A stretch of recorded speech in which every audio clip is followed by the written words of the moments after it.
You know, I really didn't think that Devi could top herself after last season. I guess this is precisely why you should never underestimate people. I don't even know where to begin. Dan it, Dan it. Dan it, Dan it, Dan it, Dan it, Dan it. I like that. It's going to be my new theme song. Dan it, Dan it, Dan it, Dan it, Dan it, Dan it, Batman. In season 2 of Never Have I Ever, we pick off exactly where we left off in season 1. Devi and Ben making out in his dad's car. To her mother's dismay, of course. These two could have ridden into the sunset and lived happily ever after, but there was one little factor that prevented it from happening. Paxton. My bad. Wrong triangle.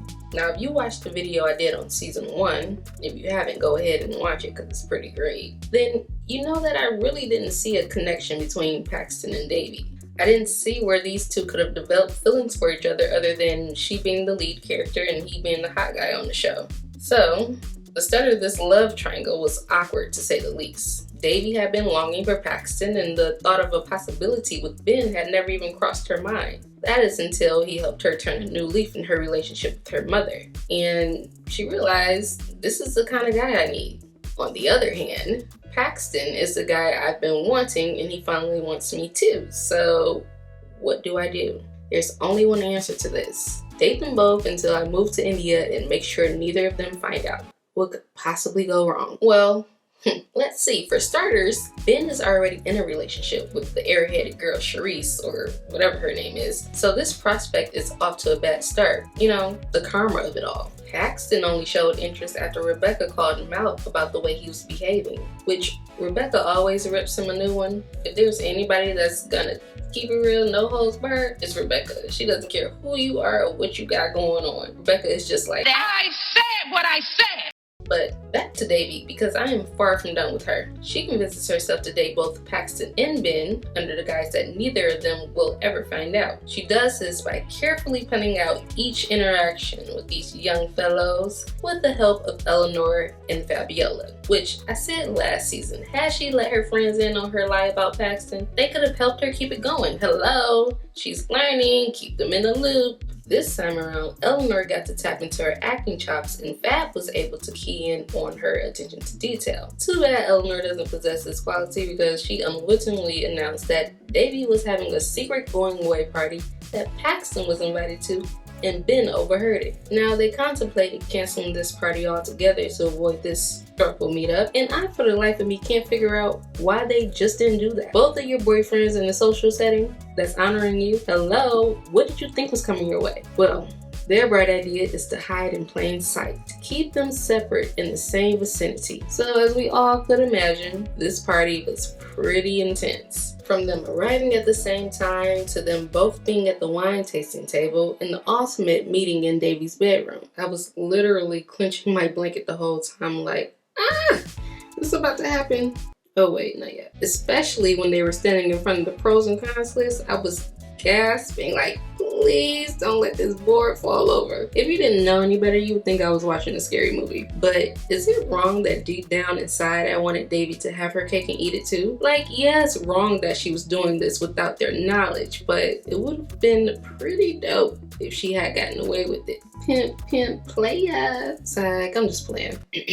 Unfortunately, Devi's jealousy led to her own demise. Now, here's the thing with this. She confronts a group of girls talking about Paxton and one claiming that she's dating him on the low. How do you call yourself checking somebody over a man that you've been playing? Granted, I don't really know how long this has been going on. They made it seem like it was like 3 days. So maybe she had more time invested in Paxton than we know. But the only reason the audience is invested is because you're either Team Jacob or Team F.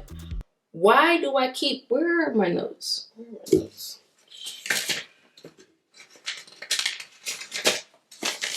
Paxton. Ben. Paxton and Ben. Child.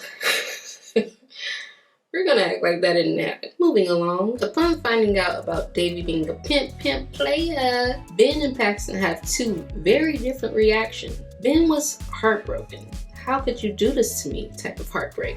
and he really liked Davy. Can't eat, can't sleep, reach for the stars over the fence, World Series type stuff. So that was understandable. Paxton was more so embarrassed. How could you do this to me? It was almost an insult to him that someone like Davy could pull a move on him. This pained him so that he carelessly walks in the middle of the street and gets railed by a car. A bit dramatic, but I guess we all get the point that he was a bit distressed. In the midst of all of this, Nalini is back in India scoping out the vibe for their return. And apparently, absence makes the heart grow fonder because she's forgotten the reality of what it's like to be home. Overbearing parents and lack of support. Not exactly what she had in mind for a better life for she and her daughter, but the warmth of her mother-in-law did touch her so that she invited her to live with them back in the US of A. Poor Davy, another wrench in her diabolical plan. But before we dive into a little Dennis the Menace, we get to know Paxton a little more. The hard knock life of being the hot guy whose only contribution to the world is his athletic abilities. Well, we find out that it's not completely his fault, seeing as though his parents are the ones who view him this way and sort of ingrained it into his head. We also find out that being a player runs in the family. You can't tell me Grandpa don't be getting it in at this retirement home. So what happens when playa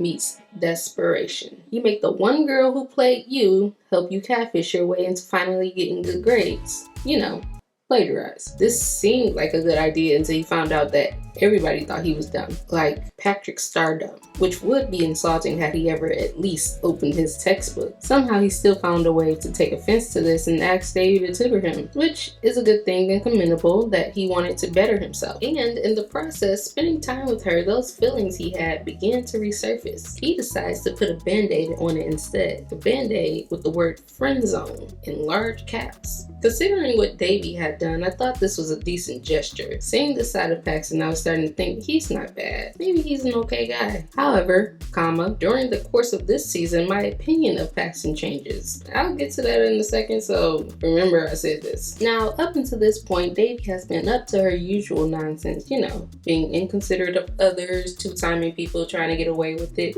just typical Davy stuff. Well, that's until she meets the new student, Aneesa. Because Davy is used to being the only Indian girl in school, this raises a problem. To be honest, I don't know why, because it's not like she's on anyone's radar anyway, but for the sake of the story, I'll just go along with it. Aneesa is not only a model student, she plays sports and has an overall likable personality that people actually take to. Davy can't relate, and thus, the envy begins to settle in. To sprinkle a little salt on the wound, Nalini insists that Aneesa comes over. Instead of looking at this as an opportunity to get to know Aneesa, who she began to judge straight out the gate, Davy decides to shuffle the deck. Shuffle the deck. You may be asking, what does she mean by that? Well, in any card game, poker, Uno, Go Fish, the object is to one-up your opponent in every round until you win. To shuffle the deck is the setup, the act of aligning yourself to be the victor. Davy shuffles the deck by inviting the girls to sneak out of the house because it's a non-nerdy, cool thing to do, and she'd be applauded for that, admired even. With that in mind, it's important to note that I just made this card analogy thing up on the spot, so if it didn't land, let's all do each other a favor and pretend it didn't happen. Okay, alright. Now, the whole girls' night out comes about because of Eleanor and her brewing circumstances. Don't worry, I will definitely be getting to Eleanor, so let's just stick a pin in that. But the Ben to Davy's J-Lo tagged along and gave her a proposition she couldn't resist. She would get a piercing, he would get a tattoo. This was proposed as an act of mending fences, a bonding moment to rekindle their friendship, if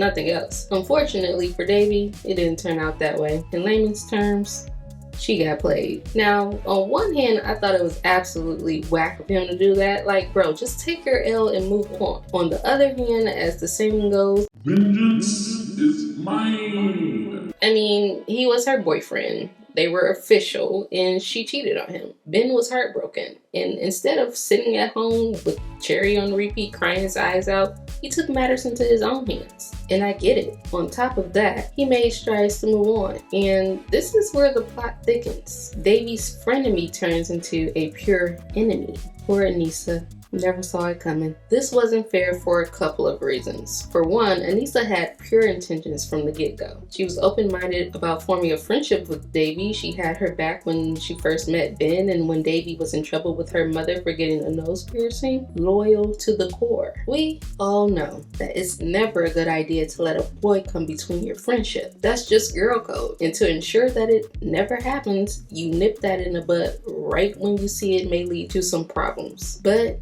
this is Devi we're talking about, so of course it doesn't go this way. First of all, she doesn't even tell Aneesa that Ben is her ex, so there's no girl code in play. Therefore, there's no violation here. Aneesa saw something she wanted and went after it. So why is it such an issue? Because Devi, that's why. So when they have this 24-hour gym class extra credit relay race thingy, her goal is to keep them away from each other as much as possible. And she definitely doesn't want them going into the hookup tent, because then all hope really is lost. But when it happens anyway, she explodes. Not an "oh my god, I hate my life" explosion, not a "write in my diary while I blast good for you on a rainy day" type of explosion. No. Devi decides it's best to express her heartbreak by blurting out and subsequently starting a rumor that Aneesa has an eating disorder. Devi, girl, after I tried to take up for you last season and this is what you do? Work with me here. Now, it's one thing to feel a way about a girl because she stole your man, but to set out to hurt this girl by saying something so damaging, not to her reputation, but to her own mental and emotional health. The name that she's been given due to her antics, Crazy Devi, fits the mold here. It does. I'm sorry, it does. Like, how is this even remotely okay? And because the statement was made in front of the gossip queens, the rumor spread like wildfire. Now, naturally, in a situation like this, you would think to yourself, this will eventually blow over, but it's not that simple when it's a real issue that the person is actually dealing with. You know what? I think it's a good time to segue and talk about some other characters right now and just come back to Devi because she is really trying it. I can't with her. Let's go with Fab. Fabiola this season was really struggling. Last season, she was coming to grips with who she was, and this season, she's doing the same, but in a different way. Let me explain. In season 1, Fab was coming to terms with her sexuality. In season 2, she explores what that means exactly. Are there certain clothes you're supposed to wear? Are you supposed to like certain music? What lingo should you be hip to? How are you supposed to interact with people? How do you breathe?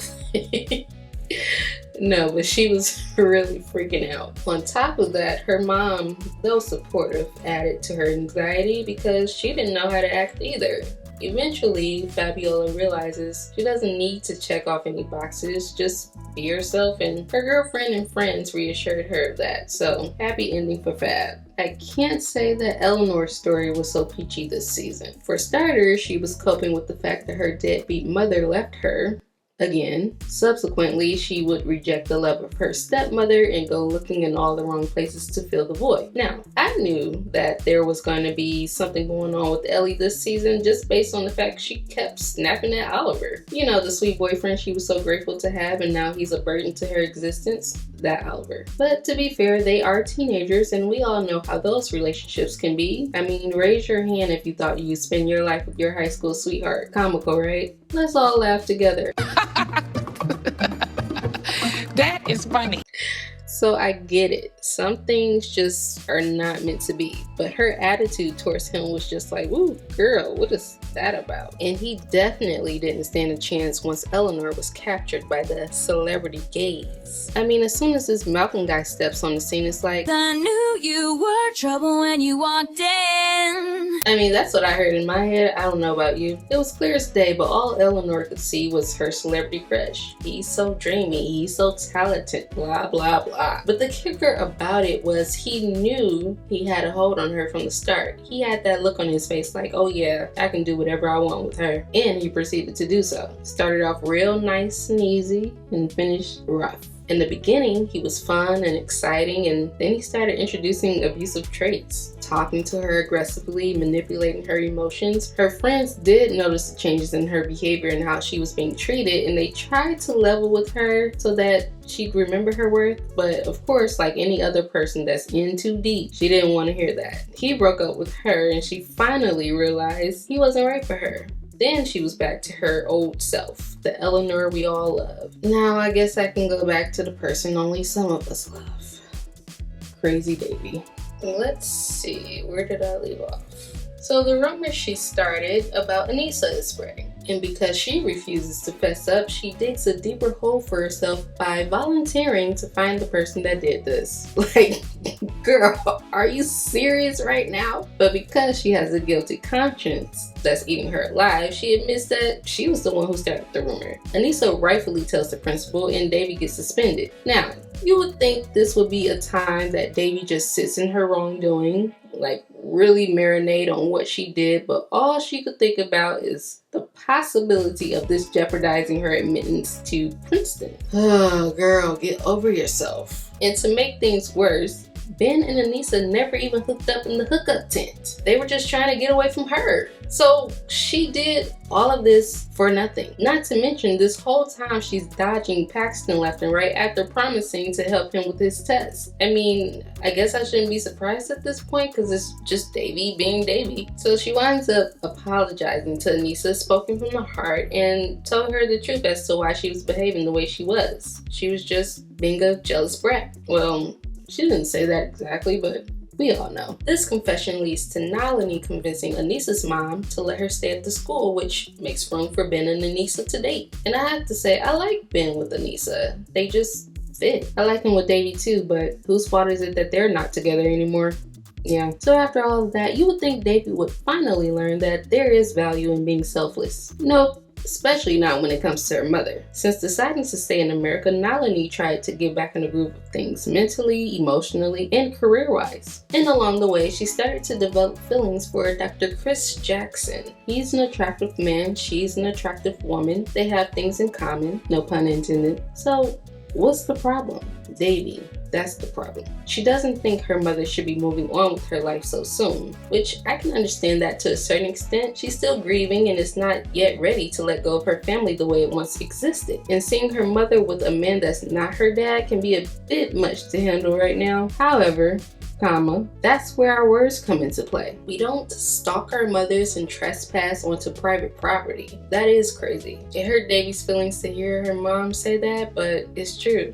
Now, afterwards, her grandmother makes her have a conversation with her mom about it, but it's like, geez Louise, did it take all of that? Jeez Louise, do people still use that? We're gonna pretend I didn't just say that.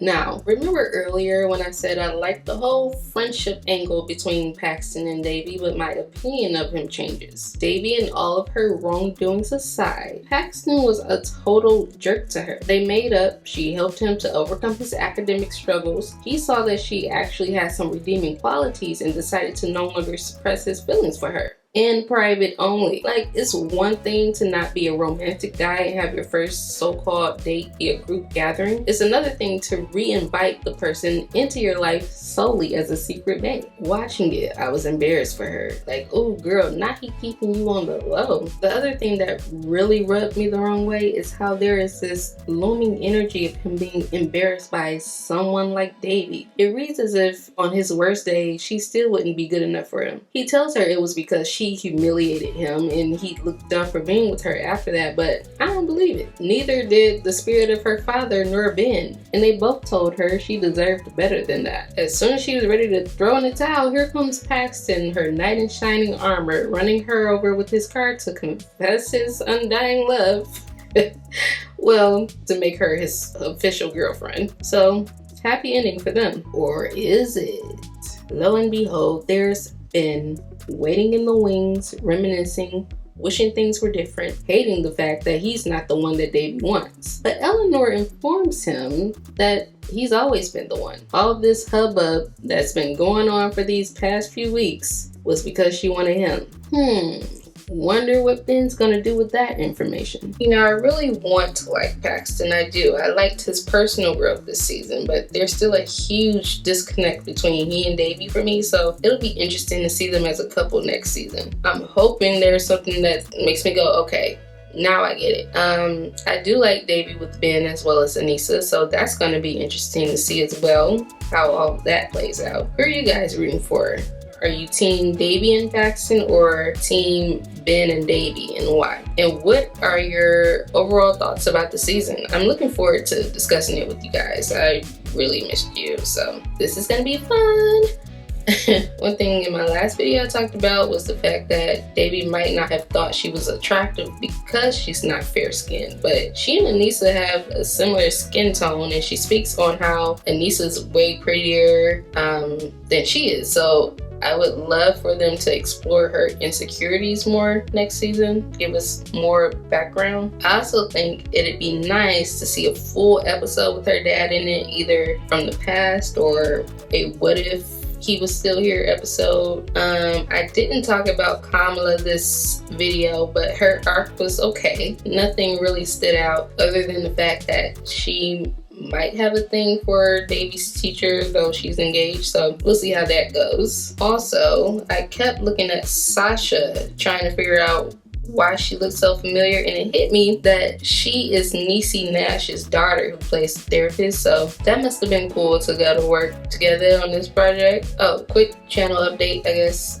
I know it took me forever to put this video out. I think it was because of the subject matter. In my first few drafts, I was focused mainly on Aneesa's issues, and I did a deep dive into it, very more of an analytical take instead of, this time I gave more of a commentary. Initially I was just analyzing, so that may have resulted in my video not being approved. I'm not sure, you know, because like I said, it's pretty heavy. We all know what her storyline is, and Eleanor's as well. So, but if you're listening to me now, then that means some version of the video is up. I might have missed some points, but I tried to make this video, so we made it. I don't know how other people get their videos approved so quickly when it's copywritten, but I'll be putting out more content more frequently, so I'm gonna figure it out. No more 3 months in between unless I tell you guys ahead of time. With that being said, don't expect another video until like the end of February, early March.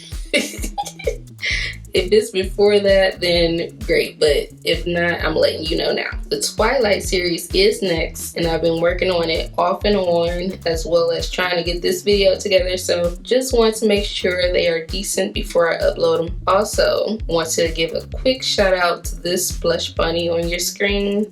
They sent me a super thanks, my first super thanks on the last video. That was so kind and just really sweet. Thank you, I appreciate it. Super thanks for those that don't know. It's kind of a tip jar for creators, so if they have a heart under the viewing screen right next to the like, dislike, share button, you can leave them a super thanks. Also, Blush Bunny merch is available in the merch store. Thank you to those of you that have purchased items. It means so much more than you know.